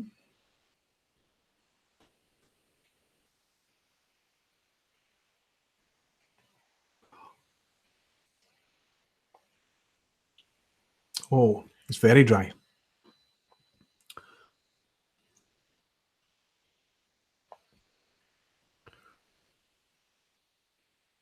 And I immediately want to go back again. It's like marmalade. It's like alcoholic marmalade on first approach. Peaty, round peat, but that kind of typical kind of Springbank peat. So you're not talking salt and, you know, salinity. It's actually quite salty now that I mentioned that. I told you I'm not very good at reviewing whiskies, but it's not got that iodine and things. And there's Virich as well, just made another donation. Thank you. And he's saying, just because, great community here. You're absolutely right, Virich. It's a wonderful community. It's a wonder that I actually worry about having a moderator, because it's never really needed. This is really nice. This is really nice.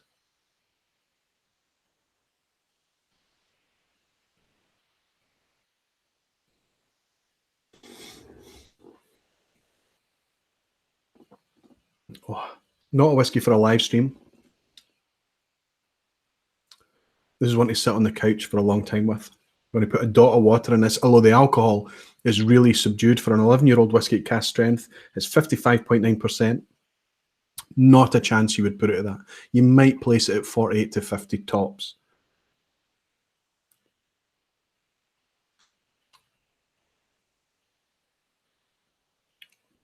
Fantastic. Superb. Right, what do you feel? What are you feeling, guys? Okay, since Mike is the... Let's go back and see if anybody... Maltman Mike is in. Keith is in. Welcome, my friend. It's the first I've seen you there. Watching in the car on my way home from work. You're awesome, man. Thank you. Let's crank up this quiz. Keith, you'll need to just shout as you drive along.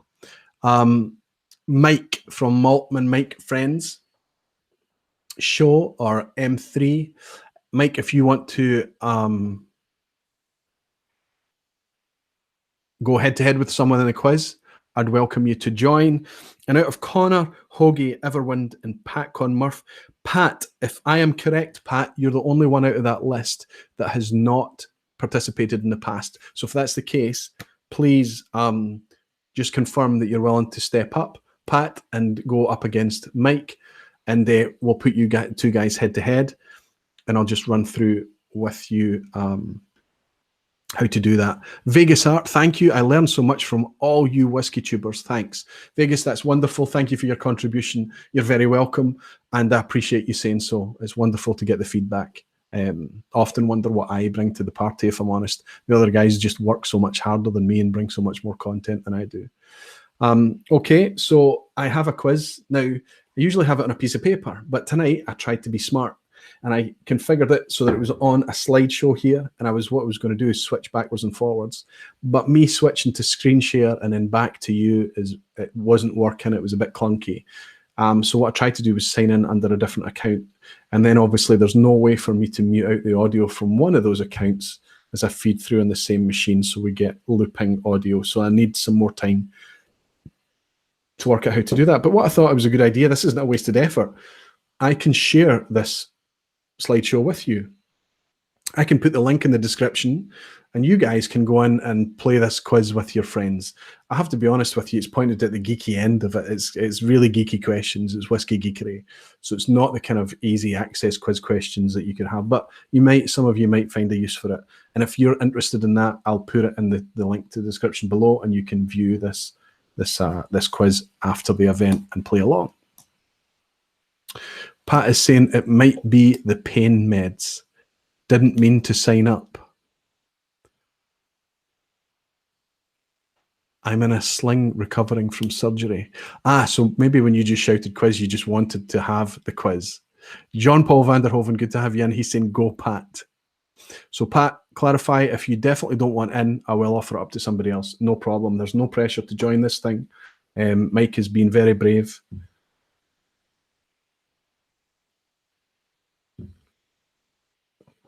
Ten questions just for bragging rights. Although Mike's close enough for me to probably send him a wee thank you, but we'll see. Happy to get splattered by my opponent, he's saying. I have to be honest, Mike, some of the guys in here, I would not want to go up against them in a whiskey quiz. Absolutely not. So there is no shame in getting splattered, as you say. Don't worry about it. Pat Con Murphy saying typing with one arm. Pat, that's okay, because I'm going to read out the question. I'm going to ask you to type in. You'll have time to type in, and then everybody will be asked to hit enter at the same time. And as long as people hold their water and wait before they hit that enter button, it's going to work out okay. Pass, please, he's saying. Okay, no problem, Pat. In that case, I have Connor, Hoagie, and Everwind. Connor, you were first to shout out. It has to go to you, but I have to apologise to Mike, because Connor got 10 out of 10 the last time he played this, Mike. So I know that you're happy to go along and do it just for fun. So let's get the wheels on. We've got my friend Connor. Is he still here? Is Connor Strang still in the chat? Connor, just shout out if you are still willing to participate, my good friend. And you're another message that I'm ridiculously late with responding to, and I do apologise. Bear with me, I will get round to it. Mike is saying bugger. Yeah, really, Mike. Alan Wilson, good to see you, my friend. He's saying enjoy watching, Roy. Fantastic. Max Phillips, hey Max, good to see you in. I recognise your icon, your avatar, I guess. So I know I've seen you around before, and you're saying got the Deanston 12 on your word. Wonderful dram. I'm so glad that you're enjoying it. It really is good. And Travis is saying if someone else bows out, he'll volunteer. There you go, Travis. If I don't get any feedback from Connor that he's still around, he might have had to bail. And there's a new name with another contribution, Doug Christoph, or Christop. Oh dear, I made a mess of your name, Doug, and I apologise. Doug Christop, I think. Glad to support you. Thank you very much for your donation, Doug. It's a pleasure to be here and do this. Honestly, this is great fun. Let Travis do it if he has before. Travis, you haven't done the quiz before. So let's have Mike. Let's give Mike, Maltman Mike, a break. And instead of putting him up against the mighty Connor Strang, let's see how Travis... Now, Travis is a canny guy as well. He knows his stuff as well, Mike. So you're not completely off the hook. But he's still untried, I think, Travis. So, Travis, I would love to have you in.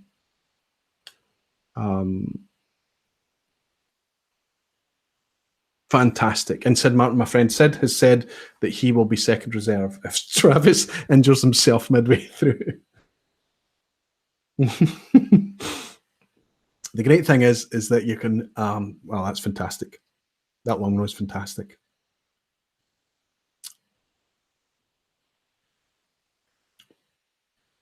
Just a tiny hint of ash there, which is and you think, okay, the great thing about this is everybody plays along. You're all kind of keeping your own score. You're all having a bit of fun.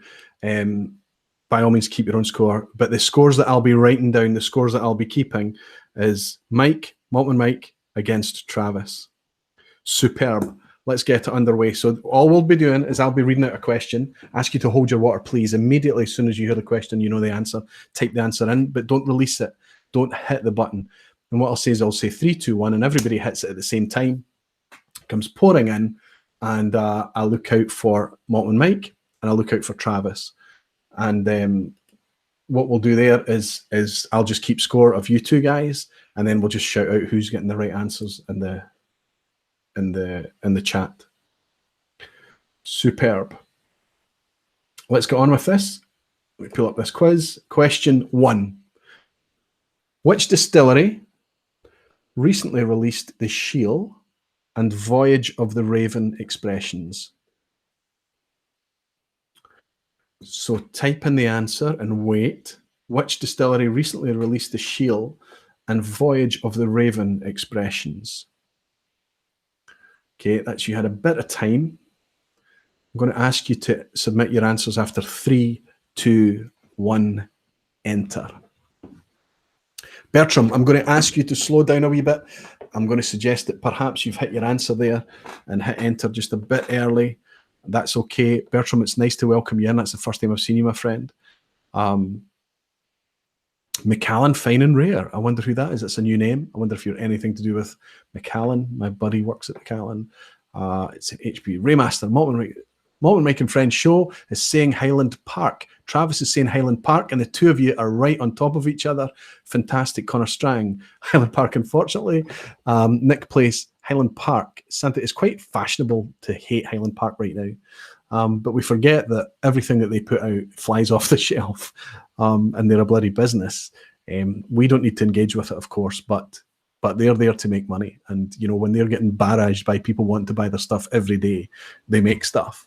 But yeah, it's becoming difficult to engage with right now when there's just a dizzying amount of expressions coming out. Nick Place, Highland Park. Santa Cruzan doesn't know, said Martin is saying Highland Park, Highland Park. George Kaplan. Hey, George, I've just noticed you in. I'm sorry if you've been commenting and I haven't spotted you before. You're saying Highland Park as well. Alan Wilson, Highland Park, Kevin Bryant. Highland Park, Highland Park. Is this too easy? Bertram is saying, he's apologising. Bertram is fine. I know it's like muscle memory, right? As soon as you finish typing, you just hit the enter button. Don't worry about it. Oliver, my friend, so fantastic to see you in. Oliver Travis. Didn't know that one, but HP makes sense.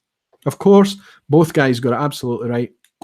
And it is Highland Park released the Shield, the Voyage of the Raven, and perhaps 1 million other expressions in the last year or so. Question 2. We're on to Diageo's classic malts and extended classic malts. After visiting all 12 Diageo classic malts visitor centres, you can claim what as a memento? So type it in. Don't release it. This is a Diageo Classic Malts wallet, a little passport thing that you get. And as you go around the distilleries, I don't know if there's any of these being stamped. Well, this isn't mine because it's stamped for Oban, and I've never been to Oban yet. It's only just up the road, and I've not actually visited Oban yet. So this is someone else's passport. But you can stamp these and just collect it. And once you've completed this book, Diageo will send you a memento. Answer in 3, 2, 1, enter. Swami's saying a new liver. They're a bit tight with their measures, Swami, don't worry about it. It depends. Some of the distilleries you go to, even some of the Diageo ones, if the guys are good, they can be a bit generous, let you try a few more things. And I think they've worked out that the more you try, the more you buy. This is a tricky one. So I think we're going to see very few people getting this. George is saying bragging rights. Connor Strang is saying a pin, no idea. Everyone is saying a Glencairn glass. Santa Cruz, no idea. Dwayne Large is saying a Quaich. Fun Johnny is saying bankruptcy. And Travis is saying a pin, saying I'm a sucker, don't be cruel. Oliver is saying a little Brora. Fat chance. Kevin is saying an overdraft. Tony Evans is saying Quaich. But I'm looking for Mike has admitted he doesn't know. Good man, Mike. It's good to be honest. And Travis has already said a pin, saying a sucker. So Dwayne got it absolutely correct, as did Tony Evans. You get a pewter Quaich from Diageo. A Quaich is a little pewter dish. It's a traditional serving cup for whiskey. I mean, not for whiskey appreciation, but just for whiskey drinking. Back in the day, it would have just been for throwing it down, and for sharing. And it's got 2 handles on it for passing round, and they come in different sizes and things. But Diageo will give you a pewter quaich once you've made the trip around their 12 classic malts distilleries. There's a channel out there called the Malt Review something. Malt Reviews, 2 guys in the States, very good, really, they drink some high-end stuff, they're really into their whiskey, loving it, they've just switched up their content after a slight hiatus. But way back when they started out, they were given a gift box with an old whiskey or a couple of whiskies or a whiskey in a tasting glass or something, and in the middle there was a silver quaich, and as they pulled it out, they were grateful for receiving what they thought was a cigar ashtray, which was kind of funny. It's a very Scottish thing, a quaich. Sid Martin's saying a £1 discount voucher. So you both missed out on that one, and that's a pretty tricky question, if I'm honest. And I'm going to thank my friend, the Whiskey Rev, for submitting that tricky question. He's a cruel guy. Question 3. Machrie Moor is a peated Nass-Noid statement expression from which distillery? Machrie Moor is from which distillery? This is the peated version of which distillery? 3, 2, 1. Release the answers. Very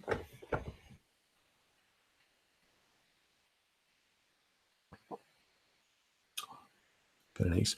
Bertram is saying, I prefer my piece of Islay. And that's what you get for the Friends of Lefroy, right? FOL, Friends of Lefroy, I guess. Raymaster, Maltman Mike is saying, I love Arran. And before him, Raymaster said Arran, Whiskey Silence said Arran, Macallan Finer Rare said Arran, Bertram said Arran, Kildermoose said Arran. So I'm expecting Travis has popped up saying Arran. Very fast. Is anybody saying anything different? Doug is saying Kilchoman. Everyone is saying wait for the 3, 2, 1. Floydian 06, hi from the USA, Roy. Hi, straight back. Nice to welcome you in here, my friend. Good to have you. Travis said Arran. It is Arran. Well done, Travis. Mike said Arran as well. Got it nice and early, Mike. Well done. Arran make Machrie Moor their peated expression, and they do standard bottlings at, I think it's 46. I think it's all 46, and they do cast strength versions as well. Fairly decent dram, if I'm honest. Question 4. This is hard as hell, and this is from the Whiskey Rev. This is a difficult question, but if I have to have these questions in, because it's not just about questions that you know and making you feel good about how knowledgeable you are about whiskey. The Whiskey Rev hits me with these questions, and they're a bit tricky, but it's about learning as well. And I'd be surprised to see how many people get this. I'm going to be quite fast on this because I don't want you Googling it. But which Scotch distillery was the first to feature Charles C. Doig's famous and aesthetically pleasing pagoda ventilator? Which distillery was the first to have that absolutely iconic ventilator roof? Just look at the Malted Man Cave's logo. He's got on his logo, he's got 2 of these Doig ventilators there. But there was a distillery, a Scotch distillery. Charles C. Doig was the engineer in the 19th century that came up with this thing. And it was a very efficient way to draw the air up regardless of which direction the wind was blowing and things, and help fire that kiln. 3, 2, 1. Which distillery was the first to have such a thing? And the answers are pouring in already.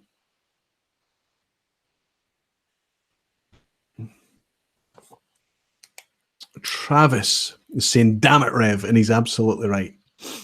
Everyone is saying Glendronach. Bertram is saying Glenlivet. Maltman Mike has said Strathyla. Raymaster is saying Glenfiddich. James Hope is saying Dilluin. Macallan Finer Rare is saying Lafroig. Travis is saying Balvenie. George Kaplan, Balvenie. I'm just going to glance past everyone else to see if anybody gets the right answer. Oliver's saying Lafroig, something old and peaty. No, the only guy that got this right was James Hope Ustar. It is Dalyuen. Dalyuen was the first to feature Doig's ventilator. And unfortunately, my friends Mike and Travis, Strathyla was a good guess because of those iconic twin ventilator roofs that you see on the postcards and on the photos everywhere. And of course, the majority of the distilleries with working kilns ended up with this ventilator on the roof. And what's really interesting, actually, is if you go to the Isle of Arran, which we mentioned a wee minute ago, all of their buildings, every single building at the Arran distillery has a Doig's ventilator on the roof. And Arran was built in the 90s. They've never kilned anything there at all. It's just there to look good. And there's a Diageo distillery as well, a Thrusk, that has a Doig's ventilator in place just for aesthetic reasons. Travis is saying, nice question, good education. Don't encourage him, Travis. Don't encourage the Rev. Santa Cruz is saying that was a tough one, you're right. They are known as a gable in wineries. Eric, it's good to have you around with your knowledge.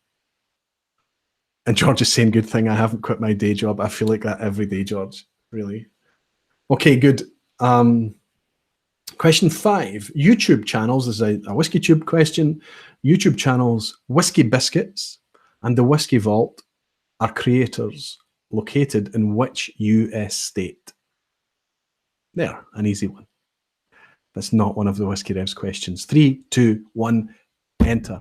Which US state is Whiskey Biscuits and the Whiskey Vault from? Where are those guys from? I've left this Glen Keith behind. I will get to it. It won't be wasted. I will drink it.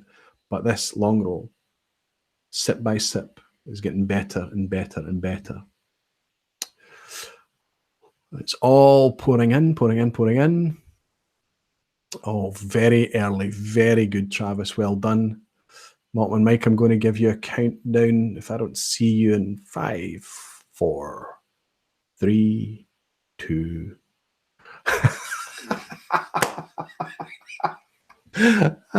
Mike. Okay. Travis, if this is a draw, you win, okay? I've given that point to Mike, but I think he would be quite happy to admit that he might have had some help. I'm assuming that that's what the smiley face is for, Mike, at the end of your answer. Doing this in Colorado. Travis actually even gave us the city, the Austin, Texas. Fun Johnny said Wisconsin, and then I followed it up by saying, haha, of course, Texas.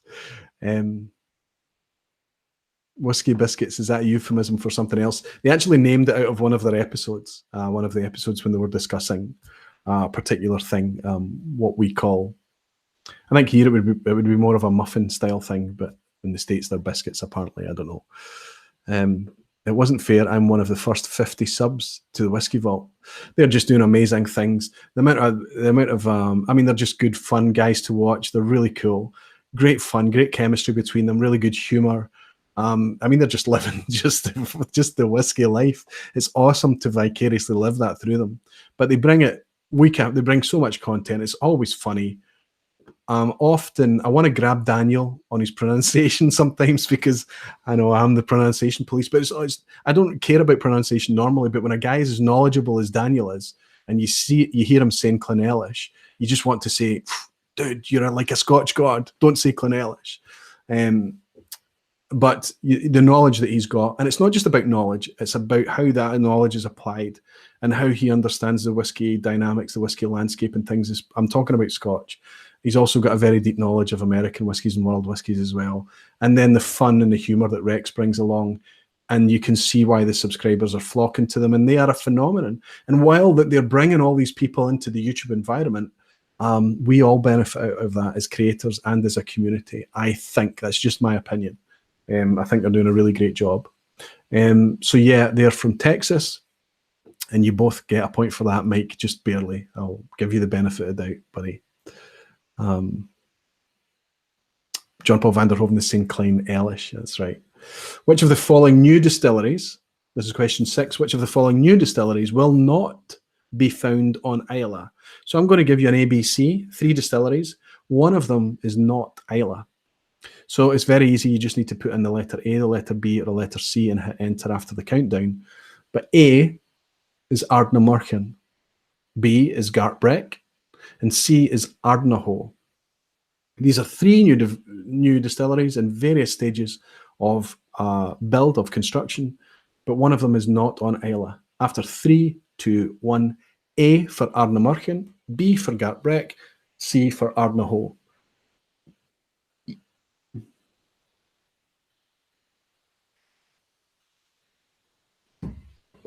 And it's all pouring in.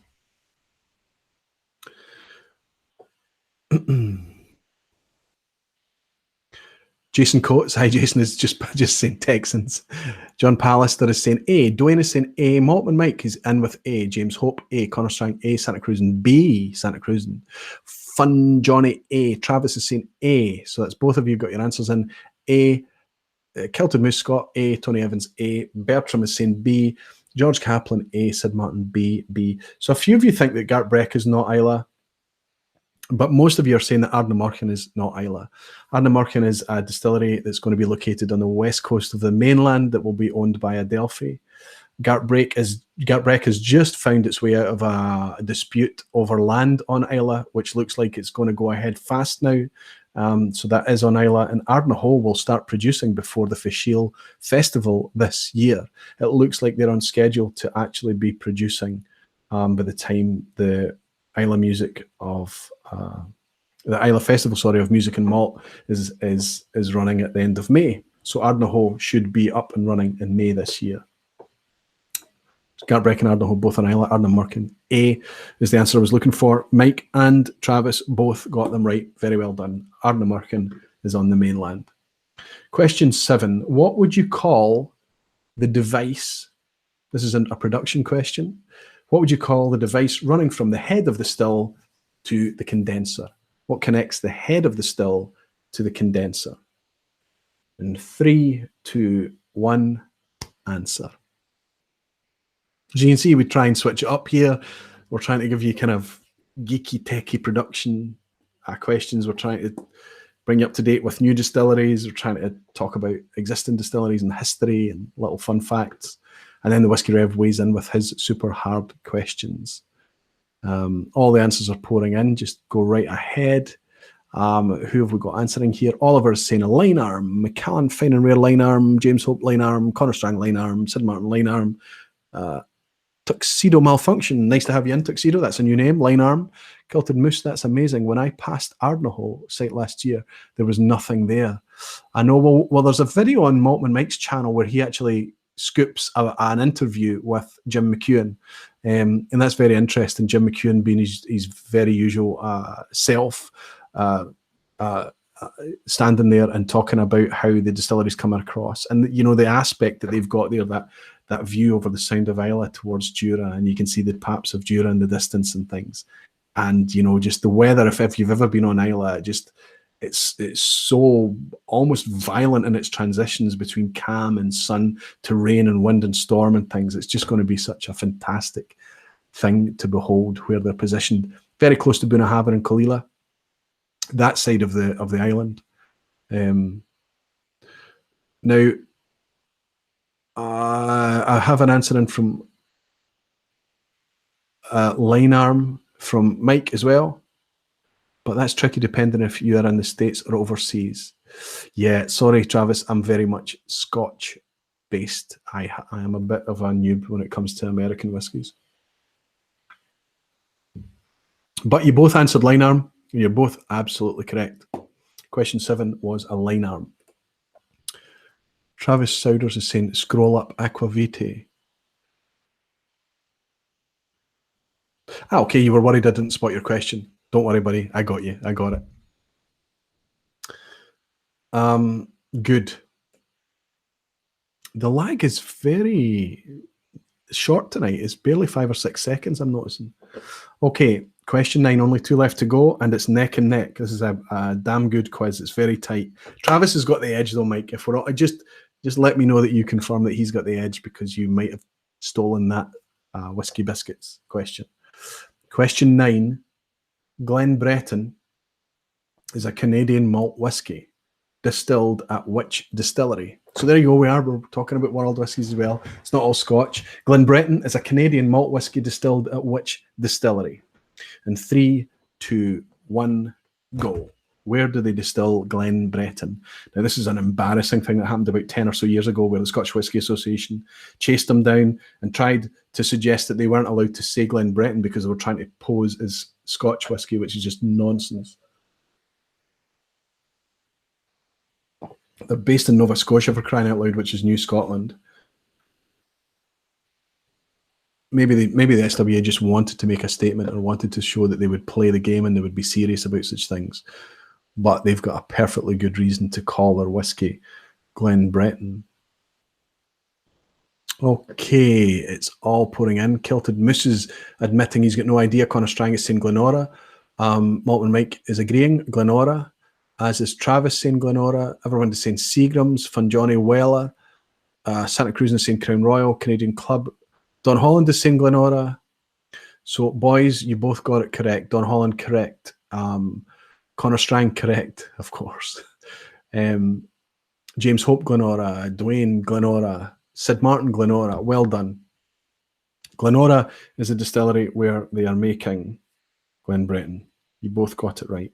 So we are neck and neck. Both of you are on.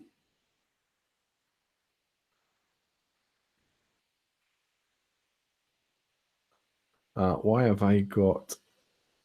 Yeah, I've not marked you down, but regardless, you're neck and neck. You've only dropped 2 questions. So as we go on to the last question, you're both on 7 apiece. So your maximum potential is 8 out of 10. And this could very well be the decider, boys. And it's a Whiskey Rev question.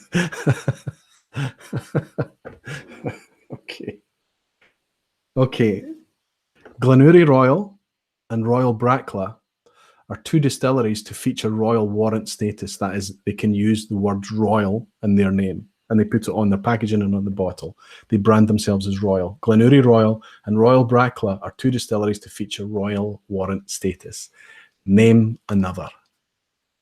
3, 2, 1. Go for it, fellas. Dilly. I'd love to know what you mean, everyone. I know that you've mentioned that a couple of times.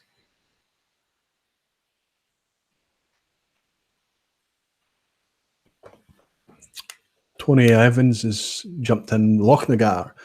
Oliver is saying Lafroig. I know where that's from, Oliver. Connor is saying Royal Lochnagar.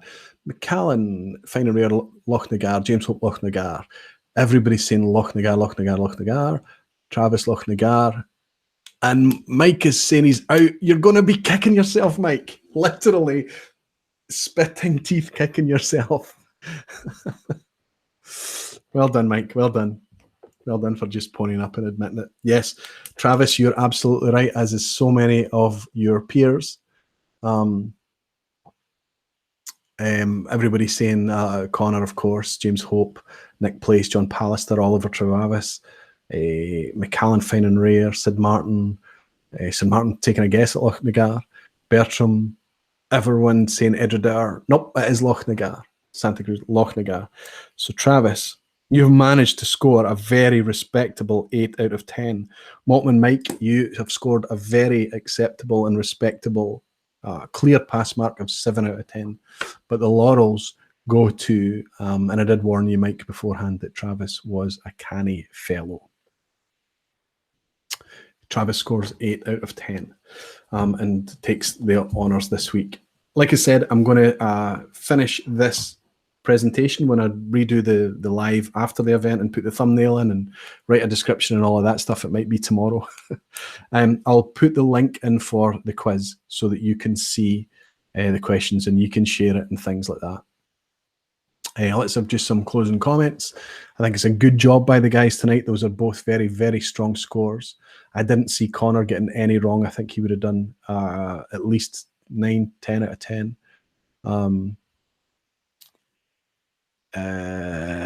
What's this?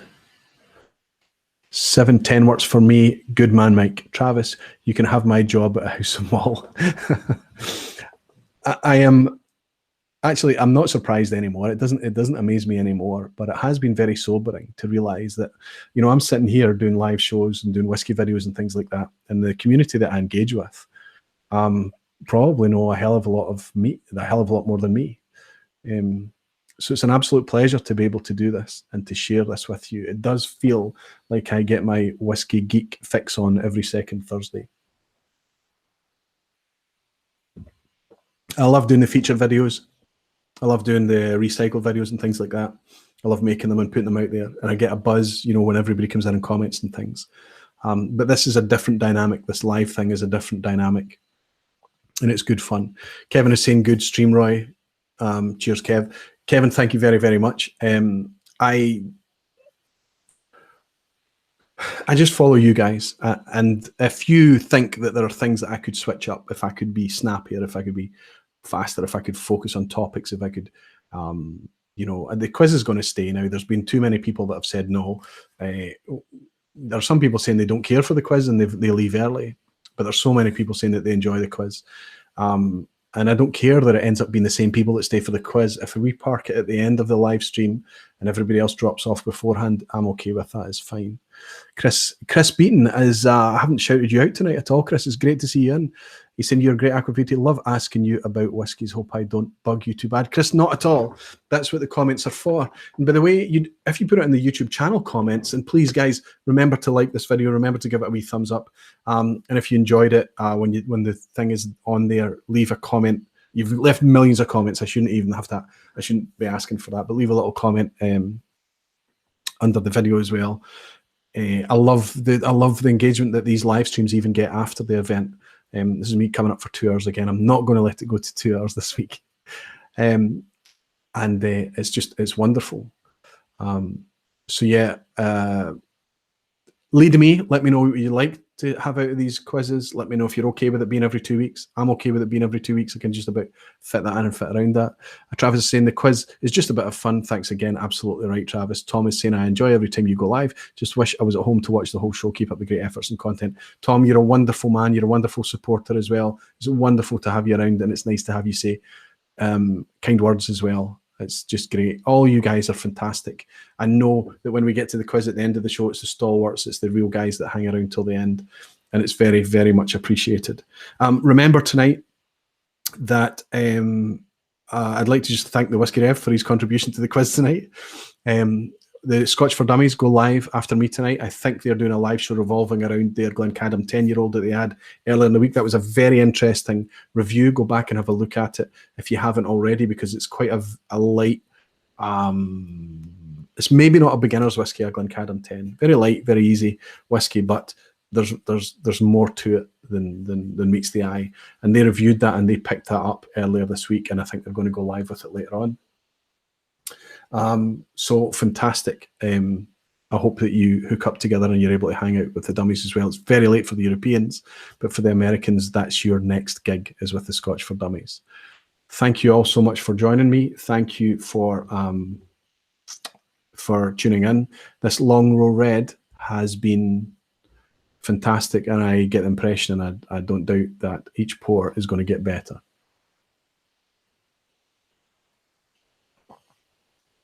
George, thank you as well. And I'll tell the wife that you were asking after her. That's just how considerate and a wonderful a gentleman you are. Thank you all very much. Until next time, Slàinte.